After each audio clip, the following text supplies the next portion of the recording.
দ্বিতীয় ভাগ আল ফিক, প্রথম অধ্যায় ইলমে ফিকহের ইতিহাস। প্রথম পাঠ ফিকহের পরিচয় ও প্রয়োজনীয়তা। ফিক এর আবিধানিক অর্থ হলো জানা, উদ্ঘাটন করা, বিচক্ষণতা, বুঝা। আল্লাহর বাণীর মাঝে এ শব্দের প্রয়োগ হলো অর্থ হে শুআইব, তোমার অধিকাংশ কথাই আমরা বুঝি না। ইমাম আবু হানিফা রাহমাতুল্লাহি আলাইহি ফিকহের যে সংজ্ঞা প্রদান করেন সে মতে ফিক হলো আত্মার উপকারী ও অপকারী বিষয়াবলী সম্পর্কে জ্ঞান লাভ করা। আর ইমাম শাফিঈ রাহমাতুল্লাহ আলাইহি ফিককে যেভাবে সংজ্ঞায়িত করেন তা হলো বিশদ দলিলসমূহের মাধ্যমে লব্ধ শরীয়তের আমলযোগ্য বিধানের জ্ঞানকে ফিক বলে। বিশদ দলিল প্রমাণ দ্বারা উদ্দেশ্য হলো কুরআন, হাদিস, ইজমা ও কিয়াস। ইমাম শাফিঈ রাহমাতুল্লাহ আলাইহির সংজ্ঞা থেকে সুস্পষ্ট হয় যে ফিক মানুষের আমলি জিন্দেগি তথা ইবাদত ও লেনদেনের সাথে সংশ্লিষ্ট, যেমন নামাজ, রোজা, যাকাত, ক্রয় বিক্রয় ইত্যাদি। মুসলমান কোনো আমল করতে ইচ্ছা করলে তাকে সে আমলের বিধান ও পদ্ধতি সম্পর্কে জানা দরকার হয়, আর আমলের বিধান ও পদ্ধতি ফিকহের আলোচ্য বিষয়াবলীর অন্যতম। আর ফিক শাস্ত্রে অভিজ্ঞ ব্যক্তি এ বিষয়সমূহের তত্ত্বাবধায়ক। আল্লাহ তাআলা বলেন, প্রত্যেক গোষ্ঠী থেকে একটি ক্ষুদ্র দল কেন এই উদ্দেশ্যে বের হয় না যে তারা দিনের ব্যুৎপত্তি অর্জন করত, তাদের সম্প্রদায়ের নিকট ফিরে এসে তাদেরকে বিধানবলী সম্পর্কে সতর্ক করবে, যাতে তারা সতর্ক হতে পারে। তাওবা 122। রাসূলুল্লাহ সাল্লাল্লাহু আলাইহি ওয়াসাল্লাম ইরশাদ করেন, প্রত্যেক বস্তুর স্তম্ভ রয়েছে, আর দিনের স্তম্ভ হলো ফিক। দ্বিতীয় পাঠ 4 ইমাম ও ইলমে ফিকহের বিকাশে তাদের অবদান। ইমাম আবু হানিফা রাহমাতুল্লাহি আলাইহি। আবু হানিফা নুমান ইবনে সাবেত আল কুফি রাহমাতুল্লাহি আলাইহি হিজরি 80 সনে জন্মগ্রহণ করেন। ইমাম আজম আবু হানিফার দাদা তার পুত্র সাবেতকে নিয়ে হযরত আলী রাদিয়াল্লাহু তাআলা আনহু এর কাছে গমন করলে হযরত আলী রাদিয়াল্লাহু তাআলা তার ও তার সন্তান সন্ততির জন্য বরকতের দোয়া করেন। আবু হানিফা রাহমাতুল্লাহি আলাইহি যে উচ্চ মাকাম লাভ করেছিলেন তা সব ওই দোয়ারই ফল। তিনি ছিলেন একজন রেশম ব্যবসায়ী। কুফায় রেশমি কাপড় বিক্রয় করতেন। এরপর তিনি ফিকহের প্রতি আকৃষ্ট হন। তিনি ছিলেন আকর্ষণীয় চেহারার অধিকারী, ক্ষুধাবীতি ও বদনতার দিক থেকে শ্রেষ্ঠ এবং এমন নির্ভরযোগ্য ব্যক্তিত্ব যিনি কেবল স্মৃতিপটে সংরক্ষিত হাদিস ভান্ডার থেকেই হাদিস বর্ণনা করতেন। তার ছিল সর্বজনীন স্বীকৃত যোগ্যতা, সূক্ষ্ম দৃষ্টি ও বিবেচনা, ফিকহের পরিপক্কতা এবং তার পরিচালনা ও নেতৃত্ব প্রদানের পূর্ণ দক্ষতা। হযরত আনাস ইবনে মালিক রাদিয়াল্লাহু তাআলা আনহু যখন কুফায় শুভাগমন করেন তখন তিনি তার সাথে সাক্ষাৎ করেন। এজন্য অধিকাংশ উলামায়ে কেরাম তাকে তাবেঈ হিসেবে গণ্য করেন। অন্যান্য সাহাবায়ে কেরামের সাথেও তার সাক্ষাৎ হয়, যেমন আব্দুল্লাহ ইবনে আবি আওফা রাদিয়াল্লাহু আনহু সহ প্রমুখ। তিনি মহান ব্যক্তিদের কাছ থেকে হাদিস বর্ণনা করতেন, যেমন হযরত আতা, শাবি, ইকরামা রাদিয়াল্লাহু তাআলা আনহুম প্রমুখ। তার কাছে থেকে হযরত ইমাম আবু ইউসুফ, ইমাম মুহাম্মদ আশ-শায়বানী, হাফেজ আব্দুর রাজ্জাক বিন হাম্মাম, আব্দুল্লাহ বিন মুবারক, আবু নুআইম, ইমাম আউজাই, ইমাম সাউরি রাদিয়াল্লাহু আনহুম সহ বহু সংখ্যক বিশ্ববিখ্যাত আলেম দ্বীনি জ্ঞান অর্জন করেন এবং ফিক গ্রহণ করেন। ফিক বিস্তারে অন্যান্য ফকিগণের মধ্যে তার আসন সবার উচ্চে। ইমাম শাফিঈ রাহমাতুল্লাহি আলাইহি তার সম্পর্কে বলেন, ফিকহের ক্ষেত্রে সকল মানুষ ইমাম আবু হানিফা রাহমাতুল্লাহি আলাইহি এর পরিবারের অন্তর্ভুক্ত। ইবনে মুবারক রাহমাতুল্লাহি আলাইহি বলেন, আবু হানিফা রাহমাতুল্লাহি আলাইহি ফিক শাস্ত্রে সকল মানুষের চেয়ে অভিজ্ঞ। ফিকহের ক্ষেত্রে আমি তার মতো অন্য কাউকে দেখিনি। ফিক শাস্ত্রে তার প্রসিদ্ধির সাথে তিনি ছিলেন সনদের ক্ষেত্রে বেশি পারদর্শী ও হাদিসের ক্ষেত্রে বেশি সংরক্ষণকারী, কারণ তাবাঈদের মধ্য হতে বড় বড় মুহাদ্দিসের সাথে তার ছিল সুসম্পর্ক ও উঠা বসা। তার আবাসস্থল ছিল কুফায়, যা ছিল হযরত আলী রাদিয়াল্লাহু তাআলা আনহুর খেলাফতের আমল থেকে বহু সংখ্যক সাহাবায়ে কেরামের বাসস্থান। মক্কা মুকাররমা, মদিনা মুনাওয়ারা এবং বসরায় তিনি বহুবার ভ্রমণ করেন। এই সমস্ত দেশ ছিল হাদিস ও শরঈ ইলম চর্চার কেন্দ্রভূমি। তার সংকলিত ও প্রণীত গ্রন্থাবলীর মধ্যে মুসনাদে ইমামুল আজম, আল ফিকহুল আকবর, কিতাবুল আশার, কিতাবুর রাদ্দে আলাল কাদরিয়া, কিতাবুল ইলম ওয়াল মুতাআল্লিম, মাকাতিব ওয়া উসায়া লে আবু হানিফা, কাসিদাতু নুমান ইত্যাদি সমধিক প্রসিদ্ধ। তিনি 150 হিজরি সনে 12ই জমাদিউল উলা শাহাদাত বরণ করেন। কুফা শহরেই তাকে দাফন করা হয়। ইমাম মালিক রাহমাতুল্লাহি আলাইহি। ইমাম দারুল হিজরত মালিক ইবনে আনাস ইবনে মালিক ইবনে আবু আমের আসবাই রাদিয়াল্লাহু তাআলা আনহু মদিনা মুনাওয়ারায় 93 হিজরিতে সনে জন্মগ্রহণ করেন এবং মদিনা মুনাওয়ারায় উলামায়ে কেরামের কাছ থেকে ইলম হাসিল করেন। তাদের শীর্ষে ছিলেন আব্দুর রহমান ইবনে হুরমুজ রাদিয়াল্লাহু আনহু। তিনি ছিলেন ইবনে উমর রাদিয়াল্লাহু আনহু এর আজাদকৃত গোলাম। হযরত নাফে ইমাম জুহরি রাহমাতুল্লাহি আলাইহির ফিক শাস্ত্রে তার উস্তাদ রাবিয়া ইবনে আব্দুর রহমান রাহমাতুল্লাহি আলাইহির কাছ থেকে ইলমে দ্বীন শিক্ষা গ্রহণ করেন। তিনি যখন 18 বছর বয়সে উপনীত হন তখন তার উস্তাদগণ তাকে হাদিস ও ফিকহের সনদ প্রদানের পর তিনি পাঠদানের জন্য সমাসীন হন। ইমাম মালিক রহমতুল্লাহ আলাইহি বলেন, যতক্ষণ পর্যন্ত উলামায়ে কেরামের মধ্যে হতে 70 জন উস্তাদ আমাকে সনদ ও স্বীকৃতি না দিয়েছেন, ততক্ষণ পর্যন্ত আমি হাদিস ও ফতোয়া প্রদানে উপবিষ্ট হইনি। উলামায়ে কেরাম তার ইমাম হওয়ার যোগ্যতা, দিনদারি ও ক্ষুধাবৃত্তির ব্যাপারে ঐক্যমত্য পোষণ করেন। ইমাম শাফিঈ রহমতুল্লাহ আলাইহি বলেন, ইমাম মালিক রহমতুল্লাহ আলাইহি সৃষ্টির সমীপে আল্লাহর প্রকৃষ্ট দলিল। যখন তিনি কোনো হাদিস বর্ণনা করতে চাইতেন, তখন রাসূলুল্লাহ সাল্লাল্লাহু আলাইহি সাল্লামের হাদিসের সম্মানে তিনি উত্তম পোশাক পরিধান করতেন এবং সুগন্ধি ব্যবহার করতেন। হাদিসের মজলিসে উচ্চ আওয়াজে কথা বলাকে তিনি অপছন্দ করতেন। তিনি মুয়াত্তা কিতাব সংকলন করেন। এই কিতাব সংকলনে অনেক কষ্ট স্বীকার করেন। এ কাজে তিনি প্রায় 40 বছর কাটিয়ে দেন। সমগ্র বিশ্বে তার সুখ্যাতি ও প্রসিদ্ধি ছড়িয়ে পড়ে। জনসাধারণ এবং উলামায়ে কেরাম তার জীবদ্দশায় তার নিকট আগমন করে তাকে দেখে মুগ্ধ হতেন। ইমাম সুফিয়ান শাওরি, ইমাম লাইস, ইমাম আউজাই, ইমাম শাফিঈ রাহিমাহুল্লাহ এবং বরেণ্য উলামায়ে কেরাম তার কাছ থেকে হাদিস বর্ণনা করেন। হিজরি 179 সালের 11 রবিউল আউয়াল তিনি মদিনা তাইয়্যিবায় ইন্তেকাল করেন। জান্নাতুল বাকিতে তাকে দাফন করা হয়।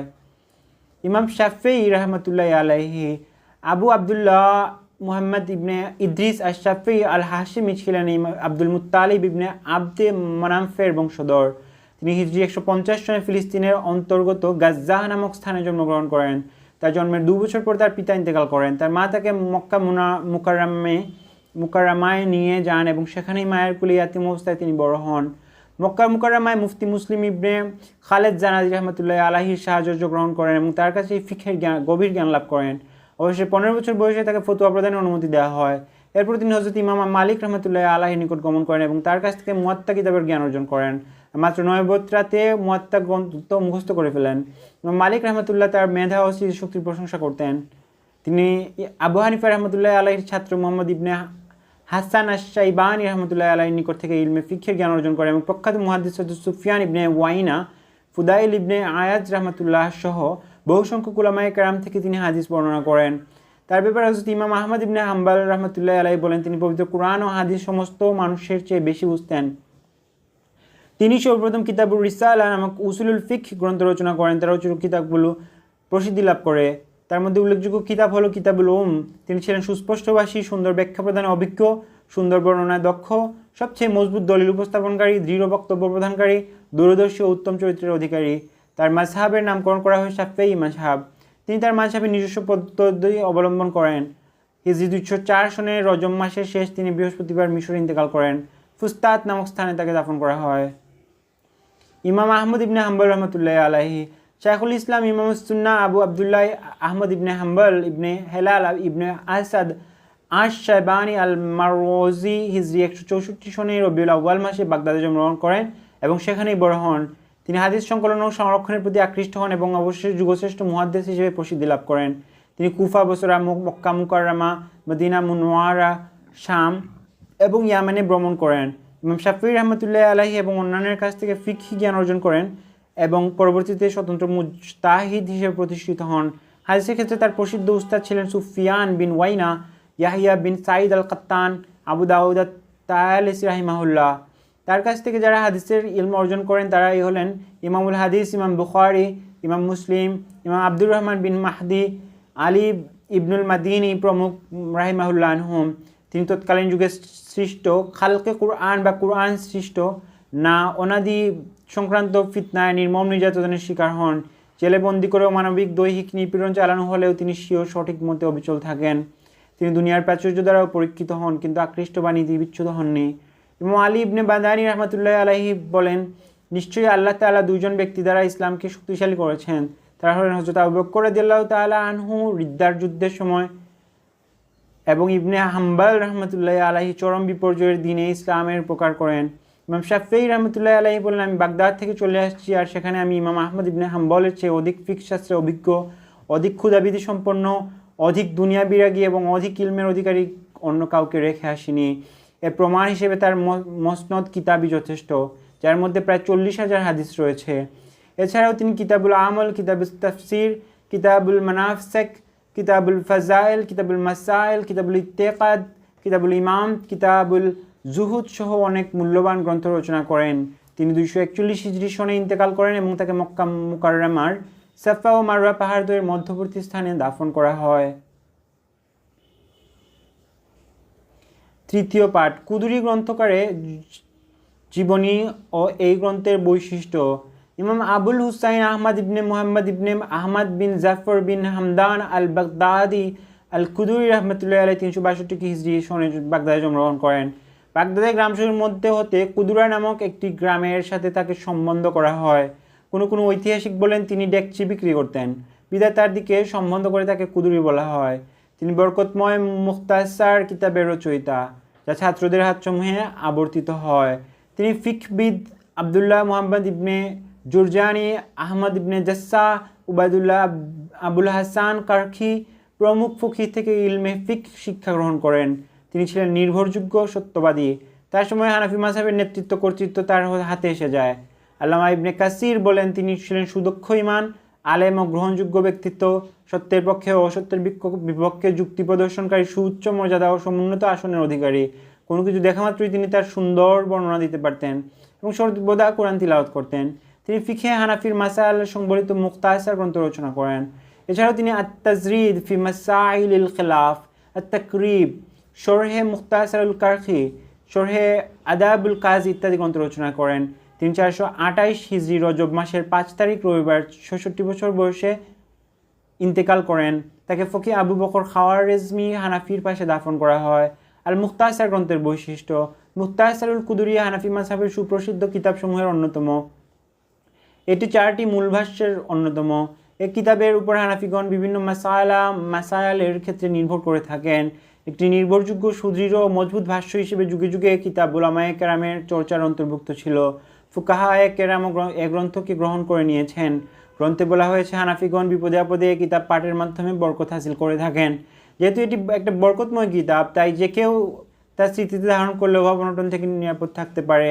পরবর্তী ইমামগণ কিতাবটি ব্যাখ্যা গ্রন্থ রচনায় এত বেশি মনোনিবেশ করেন যা অন্য কোনো কিতাবের ক্ষেত্রে দেখা যায়নি। এই কিতাবের ব্যাখ্যা গ্রন্থ অসংখ্য। আবু আলী শাসি বলেন, এই কিতাবখানি যে মুখস্থ রাখবে সে আমাদের সঙ্গী সাথীদের মধ্যে সবচেয়ে বেশি স্মৃতিশক্তির অধিকারী হিসেবে গণ্য হবে, আর যে ব্যক্তি গ্রন্থখানা বুঝবে সে আমাদের সাথীদের মধ্যে সবচেয়ে অধিক সমজদার। ইমাম কুদুরি নিজেই বলেছেন এই কিতাবে ফিকহের শাখা মাসায়ালাগুলো সন্নিবেশিত করা হয়েছে, যা অন্য কিতাবে করা হয়নি।